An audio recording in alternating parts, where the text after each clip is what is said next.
Sige, wait lang. So, itong papanoorin ninyo, ito yung safety orientation para sa mga bisita. So, ito yung kinahanda ko na orientation para sa mga bisita natin. So, panoorin nyo na lang po, ha? To ensure your well-being, we have prepared a safety orientation for you. Upon arrival, please present one valid ID and log in your necessary information in our visitor's log sheet. Safety orientation is required before you proceed to area that you are going to visit. If you watched already our safety orientation online via mobile, present your generated visitor's safety orientation. Pass number to our... So, pwede siya through mobile. No? Pag hindi man sila makapakita ng ganitong physical na visitor pass, ibig sabihin, na-forward na kami sa kanila ng link, pwede silang manood doon, then magkakaroon sila ng ganito. Ito na ngayon yung i-check ninyo, ha?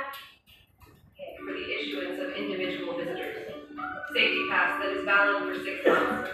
If you have a vehicle, park in the designated parking slots provided by our security. For pedestrians, follow the... Okay, designated parking area. Kung mapapansin niyo, pagpasok niyo pa lang ng main gate natin, nandito sa left side, yung motorcycle parking natin. Ang mga nakapark doon is dapat yung mga employee ni Phase 2 kasi wala sila designated motorcycle parking doon, designated motorcycle parking area. So dito sila, then dyan sa likod. Kung masisilip nyo yan dyan sa, sa blinds, kung matatanong nyo. Meron din tayo dyan ng motorcycle parking, car parking, as well as dito. May car parking tayo dito. Dito sa kahabaan na ito, pwede mag-parking. Kasi may time talaga na maraming sasakyan. So, pwede dito sila mag-park. Kailangan, i-arrange nyo lang. Huwag malapit dito sa may entrance. May nakalagay din naman dyan na signage na no parking. Okay? Sa pedestrian naman, dapat dito lang sila sa walkway dumadaan. Meron din tayong pedestrian line. Papunta naman ng phase 2. Hindi pwede na dito sila malapit sa top dumadaan. Dapat nandito sila sa kabilang side. Ha? Medyo sita-sitahin nyo na lang sila doon. Pedestrian lanes and road demarcations to walk safely amidst ongoing operations and moving trucks. At Gentech, pedestrian safety matters. Personal protective equipment are essential to ensure your safety while inside our facility. Let's go through the different types of PPE. The hard hat. Yan. So, ito yung mga PPE na sinasabi, no? Hard hat, ito po yung applicable sa dry storage. So, pag sa dry tayo, doon na tayo susuot ng hard hat. Safety shoes, safety vest. Wala tayong specific dito sa safety shoes. As long as nakasuot sila ng safety shoes. Meron kasi mga rubber na stylus na naka-9, i-check. Pero, safety shoes daw. So, check na natin. Apaka nyo na lang kung may stable yung sa loob. Safety vest, wala din naman tayong as long as reflective pa yung bandage nila, no? Gloves, salat ng storage, thermal jacket, thermal pants, and ear muffs. So, yung tatlong nasa dulo, apat, provided yan ni Gentech. Kung while stock is available. Safety shoes, reflectorized vests, gloves, thermal jackets, and pants, earmuffs. We have classified all the areas of Gentech into green, yellow, and red zones. Each zone will require its unique set of PPE. During your entire visit in Gentech, you will have a safety guide to accompany you at... Ayan, so meron daw tayong safety zoning. Meron tayong green, low risk, medium, and restricted area. Kung meron tayong mga bisita na gustong pumunta ng machine room, mechanical room, ammonia station, bulk station, electrical room, roofing city, battery charge, hindi na sila pwedeng padala dito. Kailangan communicated muna yan sa akin, sa demo manager, o kaya sa Justin. Sa Gentech Engineering Services natin. Saan po dito yung Justin nyo? Doon lang po man sa dulo, kaliwa. Hindi nyo po sila pwedeng papuntahin lang basta-basta doon. Kasi nga, restricted area po yun. Sa mga yellow zone naman, ayan, meron tayong mga parking, plate washing, cold storage rooms, loading bays, bonding area, MRF, chemical storage, and yung mga repair area natin. Hindi na po pwede basta-basta silang pupunta dyan. For example, meron kang mga trucker pupunta ng cold storage, hindi sila pwede basta-basta pumasok po. Sisitahin nyo po sila. Green zone, ito naman pwede po pumunta dyan yung mga bisita natin, or yung bisita natin. Question ma'am. Yes. Ano naman mo, may ba tayo all access? 8 years na kung saan sila pupunta ma'am? Wala. Doon lang siya, dito lang siya nakasaan sa kay natin na Stone will require its unique set of PPE. During your entire visit in Gentech, you will have Yun kaya nga tayo meron ganito orientation. Para malaman, pag gusto niyo pong pumunta sa red zone namin, restricted po kayo doon, kailangan niyo pong muna mag-ask ng permission or whatsoever. Hindi po tayo basta-basta pumunta. Pwede pumunta. Yung ID kasi natin is generic. So, pag blue, visitors ka, pag red, trackers ka, pag violet, contractor ka, hindi nakasaad doon sa ID kung saan ka lang pwede. May gano'n, may yung iba kasi, yung dalawa. Wala tayo ganun. Isa lang talaga yung ID natin. Depende sa ID na i-provide nito. Pero syempre, kung employee naman ng Gentech, okay lang naman po. Diba? Iba sa employee na ng Gentech. Kasi wala naman silang visitor sa class. guide to accompany you at all times and guide you through the various zones and its requirements. In case of emergencies, you will hear this sound. Do not panic. Walk to the nearest evacuation area and await further instructions. Your safety guide will assist you. We have emergency response teams that are fully trained and ready to provide further assistance. The first aid team will attend to any injuries or medical needs. The fire brigade team will respond to fire emergencies and ensures the safety of both the facility and everyone inside. The chemical spill team will handle incidents involving chemical spills related to refrigeration equipment issues. The evacuation team is responsible for guiding and assisting everyone during evacuation situations. Our emphasis on safety during your visit is to share with our belief that safety is a culture that we must practice any day and anywhere, not only at work, but at home and all other situations. Allow us therefore to give you some more safety reminders. In case of fire, in case of earthquake, in case of chemical spills, be conscious of moving equipment and hypothermia. Thank you for participating in this safety orientation. We wish you a pleasant and safe experience at Gentech Storage Incorporated. Always remember safety any day and anywhere as we aim to zero compromise towards safety.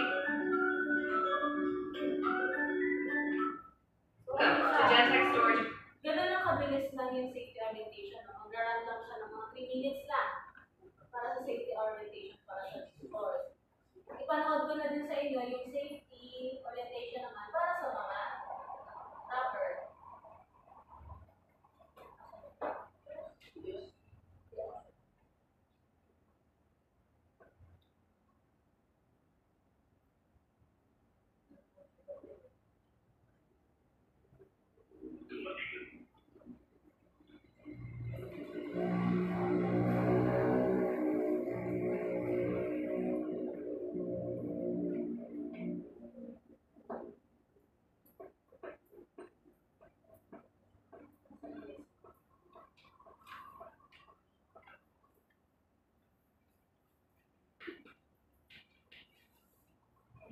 Sige, ihabol ko na lang maya-maya. Pero,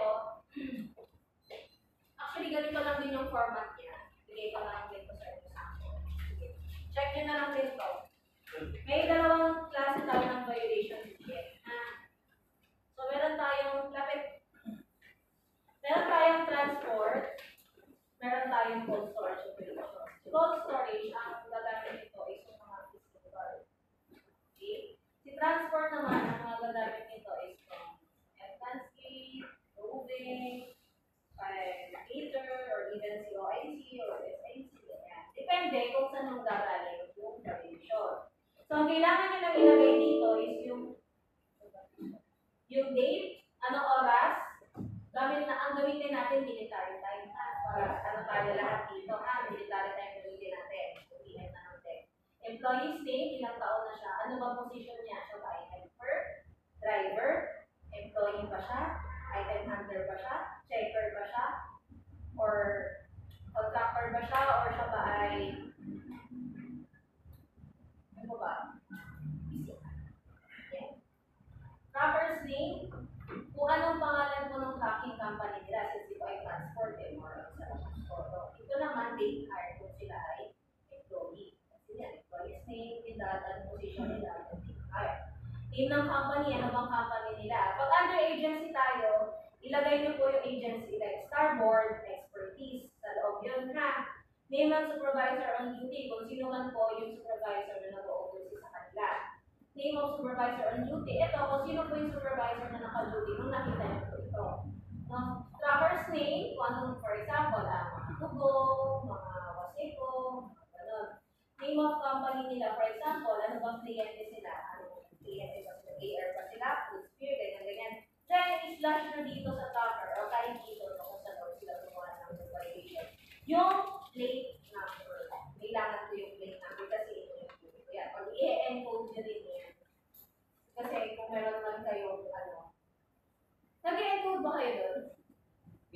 Ano i-encode ninyo? Pagkatapos mag-ticket, Oo, i-encode nyo. i-link talaga ng safety, no? Okay. Pag dito ako sa sobrang dami, kailangan ko na i-encode. Meron naman kayong mga, no, Excel file, or meron kayong ano dyan, computer, desktop. Desktop yun. So, i-encode mo lang dito. So, dito, sabi, you are hereby cited for committing violations to the following safety rules and regulations. So, iba yung safety rules and regulations sa loob, iba yung sa labas. So, example, nakita mo yung isang mama, ano siya, dumura, naglalakad lang siya ganyan, dumura siya. Pwede niyo siyang tikitan right away. Oh, nakita kita, dumura ka. Bakit? Anong violation ko? Hanapan niyo muna yung safety pass niya. Na-orient ka, di ba? Meron kang safety pass. Sa likod ng safety pass, kung nakalagay na bawal, babalikan nyo sila. Kaya importante na meron silang safety pass. For example, ayan, nandun yan sa likod nila. Kasi sa kanila to eh. Speaking at improper place, may violation yun, major violation. So, pag chinek mo yan, yun yung violation niya. Kailangan, kung sino yung magtitiket, ipirma dito, buong pangalan pirma, then for buong pangalan, then text. Yung tao. Ganun yan. Na ina-acknowledge nila na sila ay dumura talaga sa kung saan lang sila dumura. Yan yung sa loob. Kung sa labas naman, ang nakalagay dito, ay sa loob, ito pala sa labas. Ito sa loob, nakalagay dito. Sleeping at improper place. Merong tracker na sa loading bay.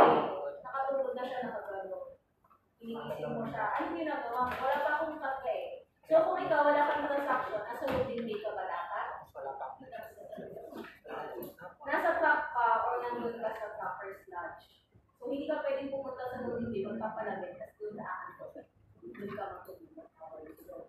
Bawal din yung gamit sila ng cellphone, nag-ML kasi sila, wala naman silang transaction. Even if meron silang transaction, hindi din dapat sila nag-mobile gaming doon, or nag-TikTok, or nag-Facebook, or nag-YouTube, doon sa loading bay natin. Pwede nyo itong itikitan even sa mga employee. For example, yung checker, wala pa siyang items, wala pa yung tax. CD siya cellphone, CD YouTube, CD nag-TikTok pa. Bawal yun, pwede nyo siyang tikitan right away. Nandito siya. Ha? For example, ito, not using signal lights, MHE. So yung MHE lumabas lang bigla doon. So meron siyang putik na hakil. Pwede niya siyang tikitan. Diba? For example, meron din dito, hindi siya operator. Nag-operate siya ng MHE niya. So pwede yan din operating MHE, unauthorized use of MHE. Kasi hindi siya so ito yung mga gagamitin niyo sa mga pasaway na tao na gusto nyo. Pwede nyo silang sabihan. At actually ito pwede natin i-move as oral reprimand. Pwede natin itong gamitin as oral reprimand. So, sige, for example, ma'am, ilang beses ko na siyang sinita eh. Asan yung ko na sinita mo sila? So we can use this violation. So kung pangalawang beses, hindi pangalawang pangatlo. Hanggang sa dumami yung violation nila. Nandito din naman yung penalty scheme natin.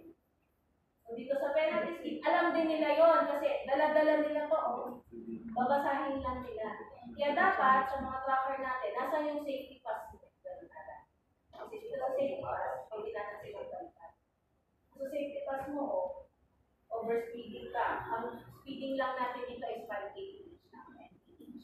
So kung lumagpas na siya doon, pwede ko siya tikitan. Bilis-bilis mo magmaneho, nakita ko sa loob ng jetpack. Violation, ticket yun. Question. Kaya nga namin ito Huwag sana tayo humantong na hindi ko kayo papagamitin ng cellphone. Kasi hindi ko sila pinapagamit. Kasi hindi nila ginagamit ng maayos yung cellphone nila. Nung natutulog na nga, nagsa-cellphone pa. So, huwag naman sana tayo, sa'yo sa manggahan, alaw ng cellphone sa dorm. Alam ko, for emergency lang po. For emergency lang. Yung mga, Pero dala nila. kailangan magpipicture para sa reporting. Okay, yung purpose ng pagdadala ng cellphone sa trabaho is for reporting Pero lang. kung nagtitiktok na wala na. Diba? So, kung sana tayo mapicturean na nagtitiktok na, meron pa ka messenger, may ka-live pa or whatsoever sa oras ng trabaho. So, again, yung paggamit ng cellphone, hindi namin i-limit, pero i-limit ninyo for reporting purposes.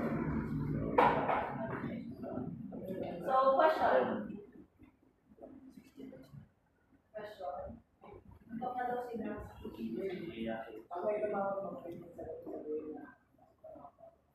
Oo, pero kung 5 minutes na kayo nag-uusap, nasabi mo ba na nasa trabaho ka 5 minutes na kayo mag-uusap? Mag-overnight pa. Mag-overnight pa. Kung another 5 minutes na naman yung pag-good night, another 10 minutes na yun. Okay lang, may sasay sa dati pang company, pwede. Oo. Pwede naman sa akin. Pero hindi naman. Mas mapaaga na iba dito. Tingnan natin. Gamitin natin yung phone natin in relation sa trabaho natin kasi pwede tayo mabalikan na eh. So dito yung mga supervisor, nag-picture sila, then nagsasabi sila sa akin o sa ating DM, yung gwardiya mo, panay ang cellphone, hindi na nag-frisking. Yung gwardiya mo, natutulog doon, ang dami nang dumaan, walang frisking. Ganon. So huwag natin sana antayin na mabidyohan tayo or mabidyohan tayo kasi nag-digital supervision. Meron tayong mga CCTV tayo, hindi tayo patay, nakikita yung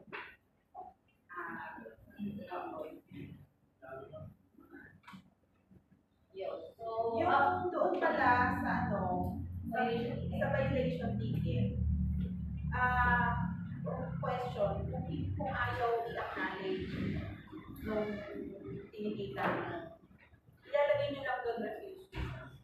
So, meaning mas mabigat yung sanction kapag ka nag-refuse to sa kung meron tayong pero yun lang, kung meron kayong, for example, na-challenge kayo dun sa question, you can call muna first the attention of your OIC. Then after yung OIC, pwede nyo mag-escalate sa akin. So, hindi pa rin siya na-settle. Saka natin yung importante din yung meron kayong mga reporting through handwriting. Dapat yun, para every time na hanapan tayo, as possible, pictures para din yung pambala natin sa lahat ng natin. Makikita natin or report natin. Kaya yun yung huwag ninyong makalimutan. Kasi sayang naman yung phone nyo kung hindi nyo nagagamit. Hindi na pang-secure sa position nyo. Nakababasa na ba lahat? Lagdag din, no?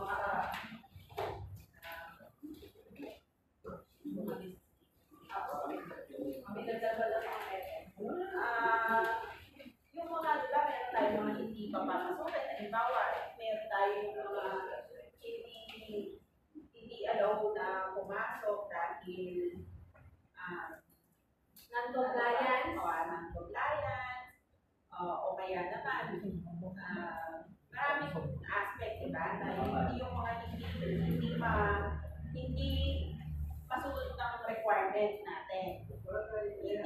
Hindi, porque sinabi natin na, hindi siya allowed pumasok. Lalo ng ID, no ID, no entry kasi tayo, diba?